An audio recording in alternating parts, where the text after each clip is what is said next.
IPL-ൽ രാജസ്ഥാൻ റോയൽസിന്റെ മുഖ്യ പരിശീലകനായിട്ട് ശ്രീലങ്കയുടെ മുൻ താരമായ കുമാർ സംഗകാര വീണ്ടും എത്തുന്നു. രാഹുൽ ദ്രാവിഡ് പരിശീലന സ്ഥാനം രാജിവെച്ചതിനെ തുടർന്നാണ് കുമാർ സംഗകാര രാജസ്ഥാൻ റോയൽസിന്റെ പുതിയ സീസണിലെ മുഖ്യ പരിശീലകനായി എത്തുന്നത്. 2021 മുതൽ രാജസ്ഥാൻ റോയൽസിനോടൊപ്പമുള്ള താരമാണ് കുമാർ സംഗകാര.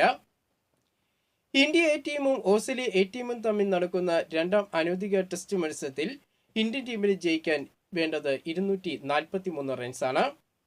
മൂന്നാം ദിനത്തിൽ കളി നിർത്തുമ്പോൾ ഇന്ത്യ 2 വിക്കറ്റ് നഷ്ടത്തിൽ 169 റൺസ് നേടിയിട്ടുണ്ട്. 36 റൺസ് നേടിയ നാരായണൻ ജഗദീഷിന്റെയും 5 റൺസ് നേടിയ ദേവദത്ത് പടിക്കലിന്റെ വിക്കറ്റുകളാണ് ഇന്ത്യക്ക് ഇന്നലെ നഷ്ടമായത്.